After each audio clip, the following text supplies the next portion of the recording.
অবাক কর একটা কাজ ভাই, সবাই শিখে রাখেন। আপনার ফোনে যদি যে কেউ কল দেয়, ফোন তার নাম বলে দিবে। এটা কিভাবে সম্ভব? অনেকে বলবে ধুরু মিয়া আপনি মিথ্যা কথা বলতেছেন। ভাই ভিডিওটি সম্পূর্ণ দেখেন, সম্পূর্ণ দেখার পরে আপনি নিজে অ্যাপ্লাই করবেন। অ্যাপ্লাই করার পরে এই ভিডিওতে এসে কমেন্ট করে জানাবেন। চলুন আজকের এই ভিডিওতে আমি আপনাদেরকে দেখিয়ে দিচ্ছি আপনারা কিভাবে সেট করবেন। আপনার ফোনে যদি কেউ কল দেয়, ফোন ওই ব্যক্তির নামটি বলে দিবে। সে কাজটি কিভাবে করবেন দেখিয়ে দিচ্ছি। নিয়মিত এরকম ইম্পর্টেন্ট ভিডিও পাওয়া যায়, আমাকে ফলো করে রাখতে পারেন, যা আপনার অনেক কাজে দিবে। সো গাইস, এই কাজটি করার জন্য আপনার কোনো থার্ড পার্টি অ্যাপস কিংবা ওয়েবসাইটের প্রয়োজন হবে না। আপনি জাস্ট আপনার ফোনের সেটিংসের মাধ্যমে এই কাজটি করতে পারবেন। আপনি এখান থেকে আপনার ফোনের ডায়াল প্যাডের অ্যাপসটাকে ওপেন করে দিবেন। অ্যাপসটাকে ওপেন করে দেওয়ার পর এখান থেকে 3 ডট মেনু এই অপশনে ক্লিক করে দিবেন। এরপর এখান থেকে সেটিংসের এই অপশনে ক্লিক করে দিবেন। সেটিংসের এই অপশনে ক্লিক করে দেওয়ার পর একটা স্ক্রল করবেন। স্ক্রল করার পর এই যে দেখেন কলার আইডি অ্যানাউন্সমেন্ট, এই অপশনে ক্লিক করে দিবেন।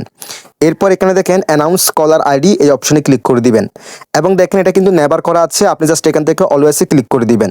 এরপর থেকে আপনাকে যে কল দিবে ফোন ওই ব্যক্তির নামটি বলে দিবে। তবে সেই নাম্বারটি যদি আপনার সেভ থাকে তাহলে নামটি বলবে, আর যদি নাম্বারটি সেভ না থাকে তাহলে ওই নাম্বারগুলো একে একে বলে দিবে। That's it.